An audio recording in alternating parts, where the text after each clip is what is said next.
Yeah. in an Why operation. is that though? Like, I just think, well, how? Okay, I understand the situation. Is it psychological? Is it, I don't know, did it just make people weaker mentally? I don't really, because I don't get it. To me, I just went, during COVID, by the way, when they, we just still came to the office. We just kept working. We didn't stop. And our business increased revenue by a third, right? Okay. So, we saw it, the obstacle is the way. It's something I've always sort of leaned into, and we just took it as an opportunity. But I know what you mean. It's like, it's made everyone a little bit weaker. Yes, it has. Sometimes I don't understand why. It's like, I suppose it diluted people's intensity because they didn't have to be resilient. The government came to the rescue and gave them money. So you either teach them how to fish or you give them fish, and we both know that giving fish is not the answer. But that was done en masse, and for an unlimited amount of time. The government intervened, and I think really, I don't know, it somehow manipulated the market. It definitely took people's desire away. Yeah, God, just the drive is gone, right? Do you think the working from home thing, for those who are on their own, or do you think that just made everyone crazy? I don't know, man. It's like, With a question mark. Because I've heard a lot of stories, and I watched a lot of content about this during that time, is that they didn't understand the impacts of working from home on a large scale and how that would affect. Yeah. And what happened is they didn't actually go back to work after that situation. They stayed there. Yes. Right? They demanded they stay there. Yeah. Yeah. But you can't have an integrated workforce working from home. I don't care how effective you might think Zoom is. Yeah. So productivity is on the decline, and it's going to be like that forever. So what do you think about They're trying to pass a bill in Victoria now to make it legislation that I can work from home. Really? Well, you haven't heard about that? Yeah. Jacinta Allen just came out a couple of days ago and just said, listen, we're going to legislate this. That's nonsense. That's appeasing the masses. That's socialism. Yeah, it is socialism. It's socialism. Totally. On a grand scale, but Australians just aren't aware of that. No, it suits me. It's a fucking great idea. Yeah. You're going to cripple the economy. You're going to kill off the future of your children and their ability to have a home. And get ahead. What you're doing now will destroy that. And if it's anything's left, it'll be the unions that take out the rest. Yeah, if they do that in that state, it'll make that state completely inefficient. Well, it already is, isn't it? Yeah, it is. It is. It's going to make it worse. Well, the GDP, their spend rate, their burn rate to GDP is 1.6. That's horrific. That's fucking irresponsible. They need to get everyone back to work. Get them back in the office, right? Like, I mean, she announced the other day, how it's just so irresponsible. We don't care so much for, the deficit of the state. Yeah. But rather we'll give them energy rebates of $300 each. Now, she's already spent $176 billion. That's irresponsible. Yeah, it's completely irresponsible. Mate, honestly, if you had that in private enterprise, you would be gone. You'd be bankrupt. Yeah, 100%. Got a government check, and she thinks she can run a great idea of why make people accountable? Just give them shit. Yeah. You're making them lazy. Uninspired, disenchanted, disenfranchised. That's exactly what they're doing. You're robbing people of a stable future. Yeah. They become so dependent. Yeah. And all of a sudden, you don't have really a workforce. So take that situation, right, and roll that out in the corporate enterprise, right? Yes. Where now there's two parts to this. Companies are saying that, oh, look, our staff are more productive at home, and I call bullshit on that. I said, prove it. I hear you, and I agree. Right. Bullshit. Now, are they saying that because they want to be perceived as doing the right thing? Yeah, of course they are. Right? But that must be hitting their bottom line. So agree. Everyone's got to go back to work. And we've got to get shit done, right? And that's what employs people and helps families create good economics to support themselves, right? And their children and all that sort of stuff. It pays for healthcare and all that sort of Indeed. stuff. But the whole thing flipped up and it never flipped back the other way. And I sort of still think it's like that. What's your lens on that? Do you think it's changing, or? I think maybe there's some marginal wins, but they're very slow. They're very slow. And I agree. I totally agree with you that it hasn't flipped back. It hasn't at all. And I think these big companies, and you take into consideration of Atlassian, people like that really need that talent pool of very sophisticated minds. They're only appeasing their workforce. They're not getting any productivity. Makes sense? They need to be able to win that talent. How do we do it? Let them work from home. Even get a little bit. But here's the problem. Atlassian's profit margins are 40, 50% in technology. For the average guy down the road that's a ceramic tiler or a bloody electrician, he doesn't have 40% margins to play with. He can't win the business. Does that make sense? Yeah. Yeah, technology is a massive margin business, right? It's a huge enterprise. So they're writing that inefficiency into their balance sheet. Correct. Yeah, that's what they're doing. It's exactly what they're doing. And they can afford to. And then people go, oh, well, if Apple can do it, we should do it.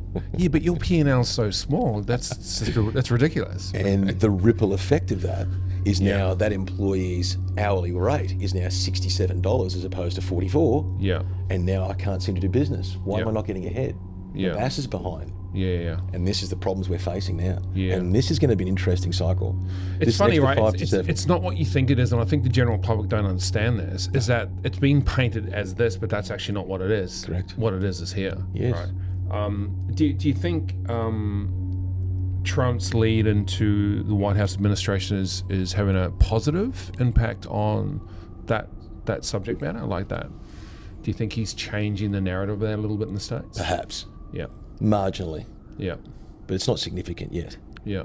Yeah. Yeah. Who's the Prime Minister of Australia right now? How do you think he's going? Are we recording this? Yeah, mate, you can say it. We'll just be without. It's an absolute show. Yeah. It is. It's a shame, isn't it? Dire. Yeah. This is a circus. Yeah. A circus. Yeah. Yeah, it's a shame. It's like, I was pretty disappointed that he won the last election. Well, anyone that's serious about money is disappointed. Yeah, 100%. It's a show. Yeah. It really is a disgrace. Yeah. This man's not a leader. Yeah. That's not leadership. It's not. It's nothing to even represent. So that's how you really feel, Mark. Oh, how long you got? Yeah, it's a shame, right? Lead the country. Do not go around appeasing and acquiescing to everyone's opinion. Yeah. That's not leadership. Yeah, that's not how you run a country. It's not. Yeah. And we need this. Have a look around right now, how disrupted, how much tumultuous behaviour we've got. We've got wars at every corner of the globe. This is the time where you need someone real strong in the hot seat. Someone that makes decisions. Love him or lump him. Trump's at least got enough courage to upset people and do what he thinks is correct. Yeah. At least there's a direction. Yeah. He's got no idea. Yeah, he's just trying to keep everyone happy, mate. He just wants to stay in, right? He just wants to see. He doesn't do anything. Mate. Yeah. He doesn't care what that takes. Yeah. And he's using taxpayers' dollars to do it. And he's using a lot more. Yeah. Is the sad part. We're going back as a nation. Yeah, I had a conversation about, the Australian market, and I think, we are such in a good position to turn everything on, like, open Australia up to the world, not entirely, but to bring investment into the country and really create good, healthy economics for its citizens, right? Yeah. But they don't want to do that. They don't want to create our own energy. They still want to import. They want to waste money. They want to set up NDIS schemes that are probably being rorted right now, and we're paying for it, right? So it's super disappointing. So if I was to think about leadership, right? Strong leadership. Like, what does that look like for you? Well, it's one, you generate some key plank policies. You got to really think, what does the country need and how do I serve the country? What am I doing by the taxpayers that are paying me to navigate this? Yeah. And the policies that I think stem from that come from, that inner sanctum, that inner circle. Albanese's just, they're a clown. They're an absolute bunch of monkeys. They're just dancing to his show. And it makes no sense at all. So going into the previous election, he had some of the worst policies I've ever fucking seen in 20 years. Let's just blow out education, which education's key, don't get me wrong, but it's not an open checkbook. We need to make sure that it runs functionally. It delivers what it's supposed to. Well, you talking about results? That's crazy. NDIS, this is the greatest farce of our time. Yeah. It started out with Shorten saying it'll be around about 11 billion. We're at 37 billion and growing by 12% per annum. Yeah. Work that out. That's the number, right? How do we get to 37 billion? Yeah. It'll exceed the cost of pension in 4 years. Yeah. Pension's 37. Like, how do we get here? Yeah. Right? Yeah. It just makes no sense whatsoever. Yeah. So it's irresponsible. So how does tough or how does strong leadership show up?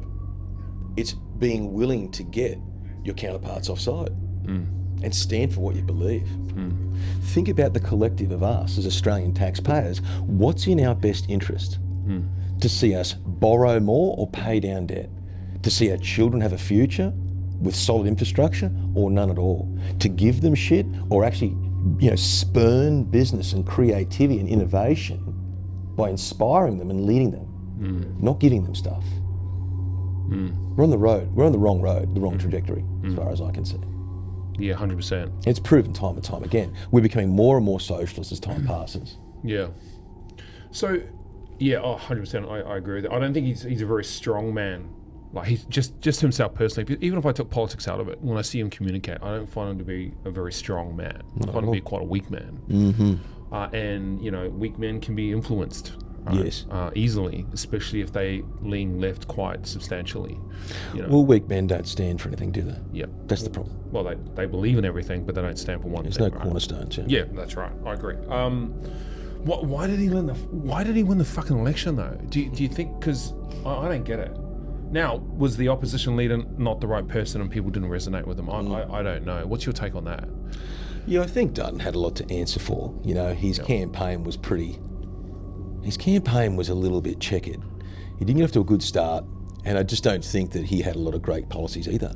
Yeah. You know, it was kind of like better the devil you know than the devil you don't. Yeah. So I think, you know, I think the polls were swayed somewhat based on we know him, but we don't know him. You know, and that plays to people's fear. Yeah.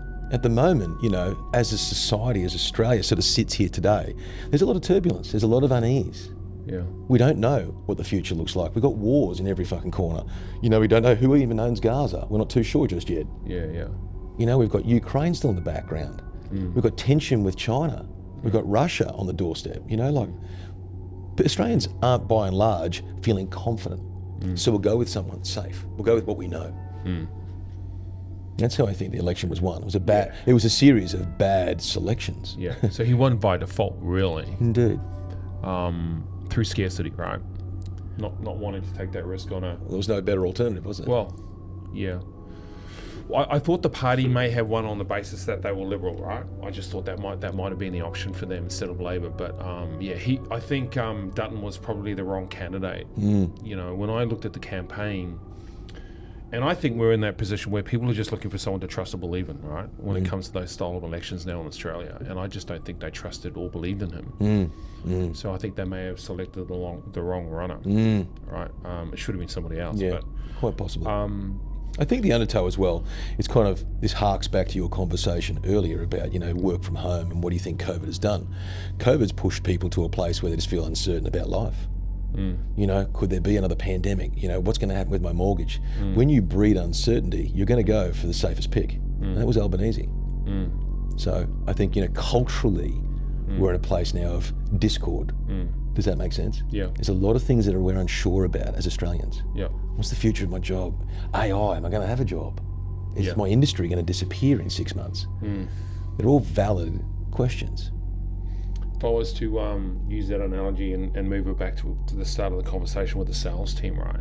As soon as you, I only had this conversation this morning, so it's quite prevalent, and stuck in my frontal cortex, is that when a sales team becomes negative because the leadership is not promoting strength and success, what happens is everything goes down and to the left, right? Like, and it's really hard to bring it back up again. We were talking about that this morning as a leadership group, is that, you know, when the market's a bit tough, you know, you need to be stronger. Okay. Right? Because markets, it goes up and it goes down, right? Markets are never consistent, right? So for a sales team, and maybe this is indicative of society, is that when things are tough, they all go down. You know, it's like a salesperson, when they're selling really well and making lots of money, they're the best person on the planet, and they're so talented. And when they're not making any, the leads are terrible. Yeah. Okay. You know what I mean? Right. So I see society going up and going down. It's because we don't have strong leadership in the country federally. In some states, there's really poor leadership from premiers. You know what I mean? Yeah. The narrative, the communication, the words, the phraseology is not that of what I think it should be. And people buy into that. Because if the government think it's okay, well, it's okay. If I don't go to work and they say it's okay, it's okay. All right? Like, it's just okay. I don't, if they say I should look after myself and put myself first, well, okay, I'll do that, and everyone else can come second. So I think the narrative, it's been driven from top down, and I think it's coming from our federal government in the first instance, and it's fucking disappointing. Yeah. Because we have such a a robust. This is such a great fucking country, right? My word is. And there's so much potential. Yes. The leadership of the country don't know how to leverage that potential. Mm-hmm. Well said. Yeah, and I think they're doing a disservice to its citizens. Yeah. And I fucking hope that changes in the next election. I really do. I'm not so certain about that. And I'm not being negative. I'm not sort of being cynical, but I can't see how that's going to reverse, given people's clutch for safety and certainty. Yeah. They're all reaching for the same thing right now. When I say this word, what comes to mind? Woke. Weak. Yeah. Yep. Yep. Weak. Yeah. All right, let's get off that, because I could talk about that for a long time, right? I have this thing about, that we need to just be stronger. We need to be more resilient. Agree. We need to have initiative. We need to make mistakes. We need to learn from it and move fucking forward. We don't need to blame everybody else. Yes. Stop the victim mentality. Yeah, stop the victim mentality. That's what it is, right? It's a little bit like that. So I'm looking forward to the day. I sort of feel like, because I'm 134 years old, I sort of feel like I was a good leader probably, before COVID. After COVID, I'm probably not so much of a, I just shake people too much, right? What's changed? Well, I don't think I think the market's changed and I'm still the same person. That's not good. Where my expectation is high. That's not good. And it's not about being the same person. Well, you know what I mean. I still lead with strength is what I'm saying, right? Is that I haven't changed my narrative. I haven't softened my leadership style because the market's changed. I've kept it the same. That's what I mean. Business is going to be very hard for you, though. Yeah, isn't it? How do you adapt? If you're a leader's got to be fluid. So how do you enroll your people at a different way? Yeah. You can't not change. Yeah. You're going to find business very tough. Yeah. Leadership style's got to change with the market. Sentiment's everything. Sentiment has moved, it's shifted down. But as a leader, you and I've got to ask ourselves, how do I adapt to that?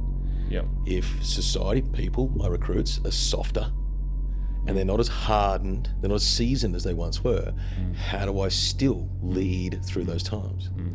You can't just pretend. So what is it then in your because I can see you really understand that, right? You have to. And I'm working on that. To be in business, to be excellent in business, you have to adapt. Yeah. You've got to be pliable. Yeah. What I've done, do you want to know? Yeah, I want to know. Simple. Yeah. What I've done is I've appealed to their need for security even more. Yeah. So what used to be bonuses before have now sort of added 20, 30%. Right? And all that means is, well, shit, I need the security, yes, and I don't know what's going to happen with interest rates, and I'm not sure what's going to happen next. Is AI going to consume my job, my role, my industry? I've let them come back to me and say, what do you think that's worth to you? Let's have a negotiation. Let's have a discussion about what that looks for you. And I will incentivize you even more. So I'm appealing to that inner need for strength and inner need for security, but also that inner need for greed. Right? Just a little bit more. But did you pre-qualify that was the reason? Yes. Okay. Yes. Yeah. And I've had a lot of our key people come back and go, right, so you're telling me now that I can make an extra 12, 15, 24%. Yeah. Yes, I am.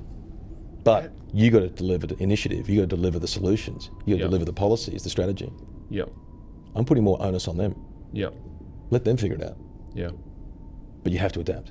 So I always like the phrase, you can only manage what you can measure. How do you measure that?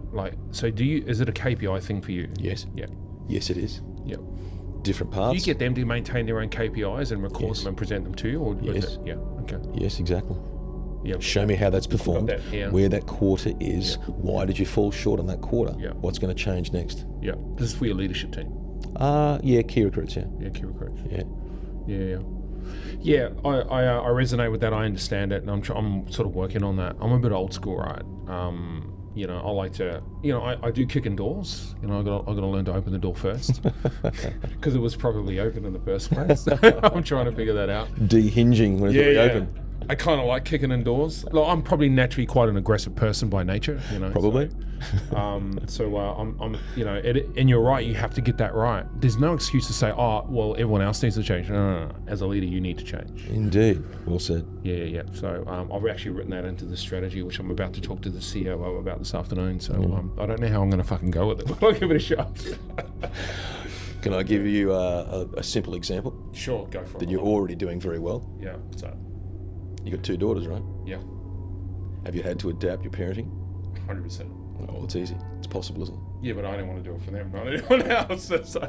You know, that's where I struggled. And that's where I started to find that I was already changing. Yeah. You know, to dislocate the relationship with my daughter was not negotiable. And she's been through some really hard times in the last 2 years. Yeah, well, I'm sorry to hear about your loss as well. So that's challenging. Yeah. But I've had to adapt my parenting to suit those circumstances. And you and I both would agree, you don't want to be weak as a father. You actually have to get rid of that idea. It's not weakness. It's actually being intelligent. It's being resourceful. Yeah. And meet them where they're at. So you're already doing it. You just got to find ways to bring it from your family home into here and treat them like family and say, how do I get this done?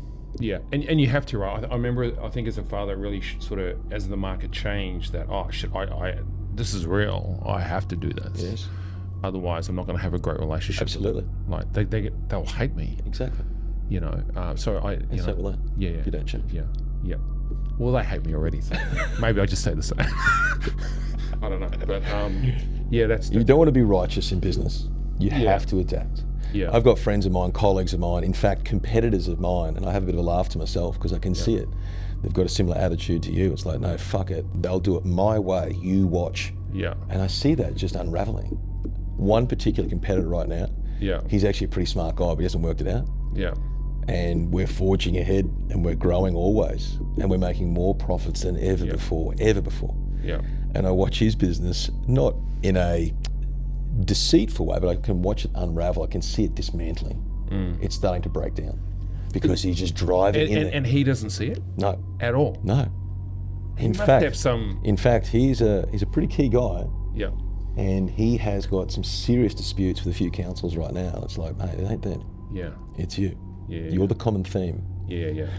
I'm not having that friction. Yeah. If it happens once, you don't know. Twice, 3 times, it's you. Well, right. There's some major lawsuits on foot right now. There's like 1 or 2. We're sort of going through that now, right? I brought on a great guy who I've appointed as COO, and he's super smart, and he's different to me, right? And I like that. You know, he's more considered. He's calmer than I am. We don't have any more Lawrences, right? No, we don't. No, we don't. People be jumping off the balcony. Right?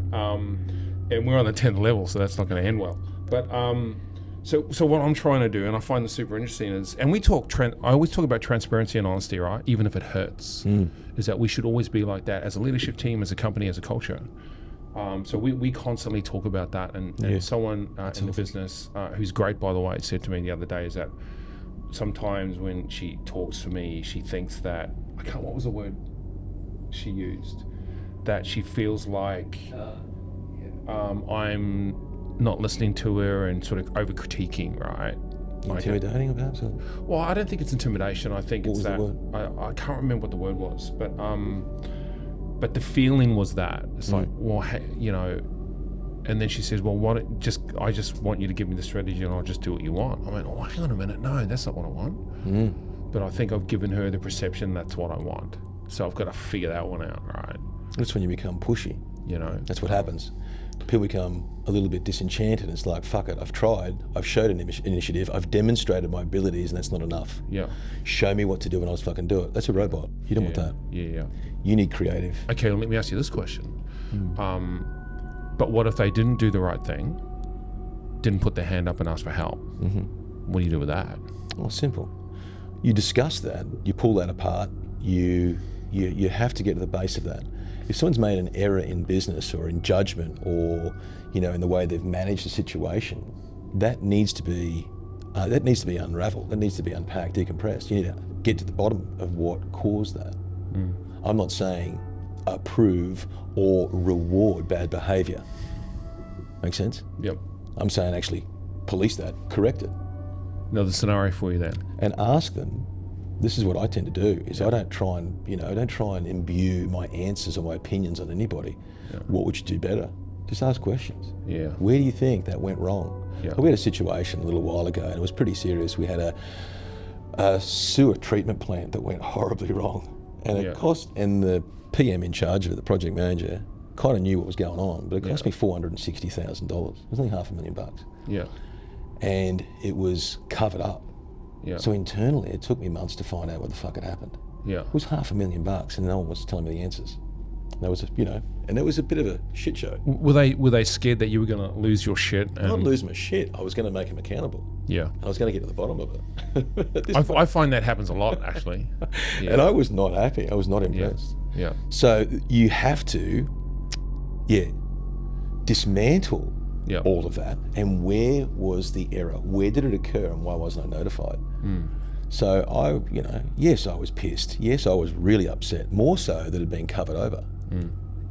So I think it's important that people understand and learn the lessons. But again, in that conversation, I'm asking questions of why did this happen? Where did this become unraveled? Why did that occur? Why wasn't I notified? Why weren't consultants brought in? Why did we approve that variation for $461,000? Who gave that authority? And then work backwards. So what's going to change? If you were to stay here and continue and be paid very well, what's going to be different about that next time? Walk me through that. Give me some understanding. I think you have to have the right person, right? Because I think some people may hold on to inefficiency for the sake of that, right? Where sometimes you do have to make the decision to say, hey, mate, this is way above your pay grade. Like, sometimes you just have to make that decision. Sure. So. And you were saying what? Terminate them? Yeah. Like, sometimes you have to do that, right? Like, that's still business. I remember that in the old days. My first job when I moved to Brisbane was building caravans in Rolton. Like, dude, I was wiring up all the cables and putting on the aluminium and all that sort of stuff. And the guy said to me, I made a mistake. He said, you do that again, there's the fucking door. Don't come back. Oh, well, geez, that's a bit harsh. But it's, it's like, okay, well, that's how it's done, right? You can't say that today, can you? No, you can't say that today. And now it's... Maybe on 3 months mental sickness leave or something. Hey, what happened to that person? They just disappeared. Oh, I don't know. They just never came back. Well, I'll ask you this question. I know what you're going to say, so I don't want to really fucking ask you, but I'll ask you anyway. When you find yourself in that situation, right? Because I'm going through this learning stage about, I think we should all strive to be better leaders, right? We should always do that. And I don't think that journey ever ends. I think it's just continual improvement. Yeah, that's good. So the scenario is, and I don't, probably the people that this refers to, they can hear me. So I'm always great to, I love transparency, man. I just think it's the best thing ever. So if you know the solution, right, do you, from your leadership lens, tell them what it is or let them find out on their own? Like, you say, hey, we've got a problem here. That's an obvious answer. And they're trying to fix it, right? Right. They've had a couple of goes at it. Like, an important member of the team, you want them to learn, grow, and develop. And you can just flick the switch, get involved, and just fix it. Now, is that about risk? I don't really know. But if I was just to blanket that sort of question to you, what's your response to that? There's actually two answers. The old me would have dived straight in and just fixed it. Yep. But the modern me would definitely not do that at all. How long ago was the old me? Oh, 10 years ago. Yep. Yeah, 10 years ago. Yep. Yeah. And I would just fix it, fucking just do it. What are you talking about? Don't you? Can't you see that? Yeah. Today, oh, no way. It's all about discovery. Yeah. And it's just, again, pointed questions. What would you think? How would you make that work? You failed 3 times. What did you learn from those 3 failures? Summarize that for me. What can we do better? What do you think the answer is? What does it look like? It's just questions, it's all. Yeah. Yeah. So that's a good lens on leadership, by the way. You have a good underpinning foundation for it, right? You got a good concrete footing for it. Where did you learn that? Is that just through error? Yes. Yeah. That's just a lot of scar tissue. Yeah.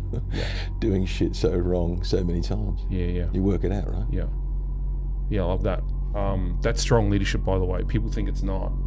It actually is, right? It's, strong leadership's different to what you think it is. Like I said to someone the other day, if you don't put your hand up and ask for help, that's weakness. That's not strength. Yes, it is. You know what I mean? So sometimes I've got to get people to flip it a little bit. Yeah. Oh, but I thought that if I did that, you wouldn't perceive me as knowing how to do my job properly. Yeah. Now, have I created an environment where that perception occurred? Maybe.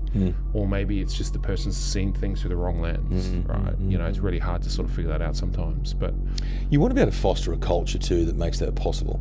You've got to be careful. You know, if you're driving people hard and there is a natural fear for them to, you know, relinquish their ideas and be like, I've got to work this out myself. I've got to nut this out. I've got to get this right. Depends on the culture you've created as well, you know. I guess my culture, you know, in our enterprises has changed a lot over the years. You know, we were certainly over the last 10 years, right? Yeah, for sure. Yeah, those you know, preeminent years, early days where it when you were an asshole when you treated people poorly. There was a lot of that. I will not deny that. You know, it was about getting shit done fast. You know? Yeah, it was. That's on the way up. Well, that's classed as high performance, right? Like I always think about high performance culture. That's not what it is now. It's different now. Yeah. You know, you can't. But I think, you know, it's kind of like the old that old metaphor of the Trojan. You know, it's today. If you're really clever and intelligent, and resourceful around leadership, you'll get more done in that environment. Than this kind of crunch bash kick indoors, as you would say. You can lead a horse to water. Yeah, you won't create miracles. In that environment. But when you enroll people, when you share a vision, you hand over responsibility, when you disseminate belief and faith in them, and that's when people shine. That's just not some fucking book. You watch it, you see it. You know, I have team today that know if I get this right, there's a pot of gold in there for me. That's significant for my family. That's a massive chunk of my mortgage each year. And watch them go. They'll fucking work it out. Like seriously. And it's taken me a long time to get to that point. But nonetheless, it's worthwhile. You just influenced my discussion with the CEO this afternoon. Well, just remember your kids, because you do anything for your children. Treat team the same way. That's what I learned. Honestly, I grafted my changes with my daughter into my enterprises. I thought I can do it here. I would lay down my life for this child in a fucking heartbeat. Nothing will come against that little girl. Why wouldn't I do that on this side as well? So everything I was learning at home, I just parlayed into my businesses. Really? Yeah. It was that simple. You know, is it 100 books? No, it was nothing like that. I just watched her and how I responded as a leader to her. I could be forceful. You'll do this. I told you. This is the third time. And my daughter doesn't respond to that at all. She's only championed by support. Honey, you did so well there. I've got to see Dad. Now she tells me where she's got the flaws and the problems. I'm like, sweetie, who cares? It's a C. There's 4 other Bs. Doesn't matter. It's got full circle. And I just adopted those ideals into my businesses, and I just found that it worked incredibly well. Well, that's pretty intuitive. That's an analogy I haven't heard before. Just as recent as yesterday, we've got a key recruit that I think will be a real strong player. Can I ask what the role is? It's in construction. Of sorts. Well, that's pretty fucking broad, isn't it? It's like very hush-hush. But, you know, I was sitting across in a discussion, a meeting yesterday about a very significant deal. Very significant. And I just focused on everything he did well. I was just sitting there. I was just, you know, shotgunning him in the car, just listening. And he had a fantastic dialogue with the people that mattered. And there was plenty he did wrong. But at the end of it, I said, here's what you did so well. He was fucking shocked. He was just looking at me. But it went off and it got derailed here, and she said this and he said that. And I said, yeah, of course it did. But here's what you managed really well. You covered this off, you covered the risk off, you conveyed your point very well, you locked that down, you know? And there was a debrief in the vehicle after that meeting that I think he took a lot of inspiration from. You can either make people or you can break them. That's on you. Yeah, making them was a smarter investment, right? Well, it's less work, isn't it? In the long term, it's less work, Lawrence. Yeah. You're a good leader. You know that? You have a good lens on it. You are too. You have a good lens on that. You've got a good perspective with people. So what's happening now? Like, are you still, you know, kicking ass and taking names? What's the next sort of few years for you look like? It's interesting. More question. Ferraris, more helicopters, fucking G550s. Like, what's the deal? Look, there's a bit of that. There's a bit of that going on. Yeah. Look, I'm actually very hungry. So you're a pilot, right? Helicopter pilot. Yeah. Well, how did that come about? That's weird. Well, maybe it's not weird. Mate, the day they gave me a fucking license was a mistake, wasn't it? I'm sure it was. I think it's pretty easy. You just do this sort of stuff, right? I don't know about that. I will say that I've actually buzzed a few of the mountains behind your tower. Have you? Yeah, absolutely. Yeah. A few times. Yeah. Look, I always wanted to be a pilot. It was a very long work in progress. It was 4.5 years. Oh, it's not a 4-week course? And the last 8-9 months was every day. So just had to make that commitment. Really? Push in. Oh, yeah, it was 50 hours a week. Where did that come from, the helicopter? Yeah, right. I sat in a heli once and just went, fuck, this is amazing. I wasn't Just up there, right? Yeah. I was just in the back seat just going, this is incredible, you know? Yeah. Any dimension, anywhere, anytime. Yeah. So I had to work out how to be a pilot. I bought a machine. Yeah. And it's been great fun. Yeah. I mean, I've loved it. Yeah. It's been challenging. It's really quite striking. Mate, instead of getting lost, you could have just flown here and landed on the roof. Like, I have done that, actually. I've done that. Saves a lot of traffic. yeah, imagine that. How many times I've blasted over, Yeah. you know, the M1 and just looked at it and gone, fuck that, you know. Yeah. It's a problem. Yeah, it is. So no, it's been a great journey. I've really enjoyed it. I've had some scary moments. Had plenty of oh fuck moments, you know. Yeah. What now? Yeah. But yeah, it's been good. It's been very educational. I mean, how you fly is how you play the game of life. Yeah. You can be really risky. It's dangerous though, right? Is it dangerous? I don't know. People tell me it's dangerous. Yeah, it is. Cool. Like, there's more chopper accidents than there is, you know, aircraft, right? By far. Yeah, Per capita. by far. Yeah, it's crazy. Well, they don't fly, do they? Yeah. No. Yeah. Well, that's true. At least a plane has wings. Yeah, you can get to the ground. Yeah, that's Helicopter, they just fold up and it's like a rock. Yeah. So you've got to be very wary of what you're doing. Yeah. And it's also too quite a large undertaking because you're responsible for people. Yeah. You know, fly my little girl around and her friends and stuff like that. And parents trust me. I bet you she loves that. How old is she now? 11. Wow, she'd love We that. do these huge, don't tell anyone, we do these huge bank turns. They're highly illegal. Yeah. And the machine's obviously, you know, not really made for that shit. Yeah. You know, when you're just going to get pinned against the floor and you just go... Yeah, right.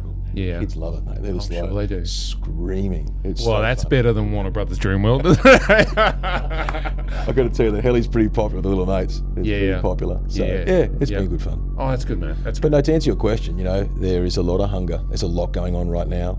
Yeah. And it's funny, Lawrence, because this is a kind of a thought that I have frequently, is that I want to do less and I want to be more.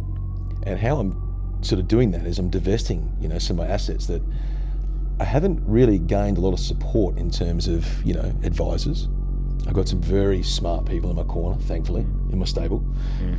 And I've just kind of like, you know, I reached a point where I'm like, you know what, I want to be able to sell stuff, you know, liquefy things, do more shit, you know, like I don't want the mental load. Does that make sense? No, I get it. Oh, The mental I hard get drive that. of, you know, owning all this sort of stuff. So I've loosened up some things against, as I said, you know, too much disagreement, Yeah. you know, with some advisors and some tax consultants of mine. Yeah. But mate, it's my fucking show. That's what I'm going to do. I didn't get into money to be a slave to it. And I've always wanted the freedom from money, so why would I be burdened by that? Does it make sense? Yeah, it makes sense. I got into get money that. for the freedom, mate. I didn't want to work for someone. I want to check out and do what I want. Yeah. So, you know, in the process of buying another super yacht, and I'm going to Singapore in a couple of days actually to look at another one. So I'm hungry on that side. So I'm pushing hard. Don't forget to invite your friends on that CBR. Right. Okay. But, you know, I'm becoming what I would like to think masterful at delegation. Yeah. You know, inspiring key people around me to say, you've got this, you can drive this, you don't need me. Does that make sense? You're in control. Yeah. If you've got any questions, ask. Yeah. But that's kind of where that leadership role is now starting to evolve to. Like their responsibility, not mine.